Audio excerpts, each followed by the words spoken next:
Hello, everybody. Welcome to Talk About Houses. I'm Todd. I'm Oana, and this is Mark Baker.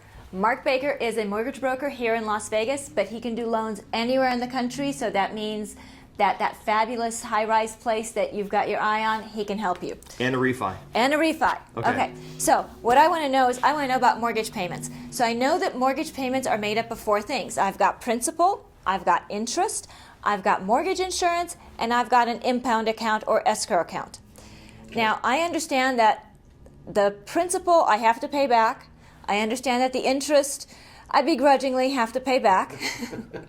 But that whole mortgage insurance thing and that whole impound or escrow account thing, I'm not necessarily all that keen on. I don't like paying people a whole lot of money. So tell me, why do I have to have them, and do I have to have them, and what does that all mean to me?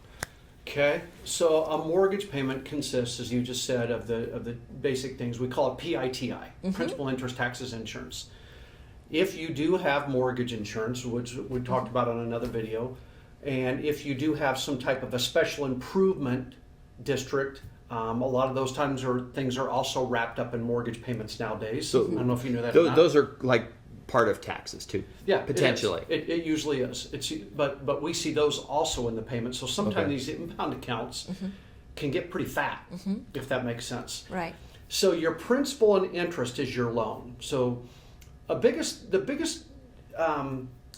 fallacy in mortgage business is when we close a loan, they say, okay, what's my payment? We tell them what their payment is. And that's their PITI, MI, whatever it is, right?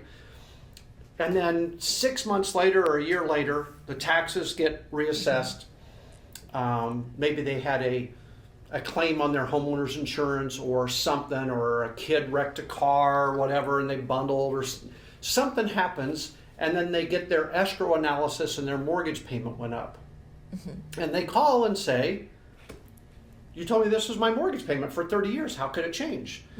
The principal and interest didn't change. That's the payment, right? Same thing on a 15-year. It doesn't change. What changes is the impound account, and the impound account covers all of your ancillary stuff. It covers your taxes, your insurance, your mortgage insurance, any special assessments, things like that. Anything, escrow shortages. Sometimes there's a shortage because you didn't, the taxes went up and you didn't have enough money in there to pay the bill. So your mortgage company pays every quarter. In Las Vegas, they pay your quarterly taxes. Once a year, they pay your homeowners insurance so that you don't have to. On a conventional loan, you're not required to have an impound account if you put more than 20% down. If you put 15% down or do an 85% loan, we require an impound account. Okay, so why do you care if they make their tax payment? They pay the taxes. Why do you care if they don't pay homeowners insurance? Great question. Why does the lender care and take that money and make the payment themselves? I know. No, let Mark answer it. Well, no. So here's why. Because people think that when they buy a house, that they own that house. They don't. They don't. The bank owns it, or whoever loaned you the money owns it. They have the titles in their name, but the deed of trust.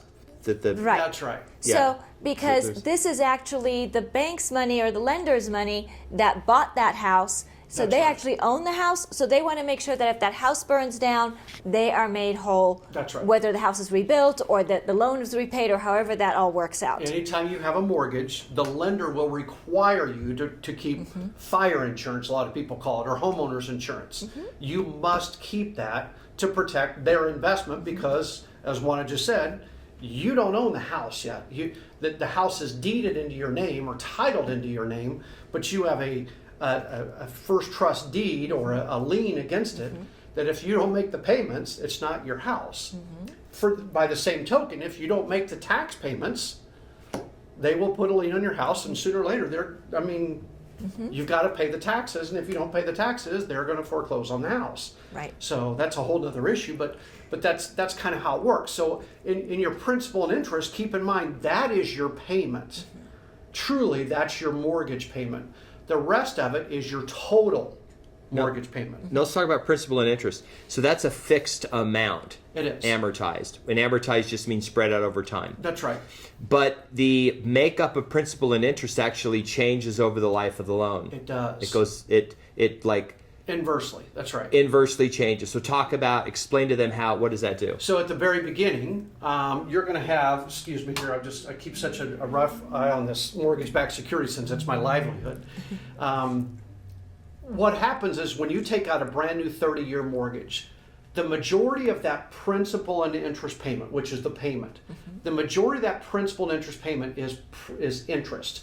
And you're going to pay this much in principal. The next month, it's going to go down and up accordingly. Adversely, on a amortization schedule for a 15-year, most people don't know this, day one you pay more principal than you do interest on an amortization schedule. Did you guys know that? Yeah, so this is knew interesting. I looked at this once and I was trying to figure out how it worked, and what I found was that let's just say your payment's $1,000, and that you're paying $850 in interest and $150 in principal. Yep. The only real difference between a 15-year loan is they just make you pay more principal up front. That's right. So they're saying instead of make that principal payment $150, let's make it $200. That's right. Or $300 or $400 or some bigger number. So your payment is more, but you're paying the money effectively to yourself, because when you pay off your mortgage, you're building equity. And if you do a 15-year loan, you build equity faster because you're putting more. That's right. And the reason your interest is less is because it's amortized over a shorter period of time. Not That's over exactly 30 years, right. it's amortized over 15 years. And right? you can pull up any amortization schedule on every smartphone or on the internet. It's super, super simple. That's exactly right. Okay, here's another question. Let's say they're sitting out there and they hear this and they go, "Oh, well, my lender didn't tell me that when I bought my house a year and a half ago. But now I think I want to refi and get a 15-year loan." Could you, if they called you, would you be able to give them how that would work? Could Sure. you do that? Could you give them a refi from a 30-year fix to a 15-year fix with their payment would go up, but it would probably be they paid off That's faster. exactly right. We do it all the time. What we would probably do, because I consider myself a fiduciary here when people call, I would probably take a hard look at your current interest rate and say, listen, if you had a 15-year loan, instead of your payment being $1,000, it would just be $1,600 or whatever that number is. Instead of refinancing to a new 15, why don't you just start making $1,600 a month payments? And the loan essentially is going to be done within a month or two of 15 years anyway. Right. Okay. And it would save you the cost of refinancing. So they just pay it off early. Yeah. That's So, it. Additional Exactly right. principal. so I did that. I had a 30-year loan, and I made 2 additional payments a year. Every year, sure. But those payments were not split principal and interest. They just all went to principal. Absolutely, because it's principal reduction. Because it's principal That's exactly reduction. So that helped me pay off my loan early. right. Absolutely. And you pay it, it's substantially early. It is. It's people don't realize that the eighth wonder of the world, I think they call it, is compound interest. Right. And Einstein said the most powerful force in the universe. It was Einstein, his compound interest. yeah, interest is incredible. Yeah. But on the flip side, gang, keep in mind that if you've got investments, don't want to get into a long drawn out thing, but I coach people all the time. If you're going to borrow money at 3% on a mortgage, and you have the opportunity to throw in X number of dollars more into your 401k, and you're making 16%, which a lot of people are right now, I don't know that it would make sense to put 20% down or to do a 15-year loan.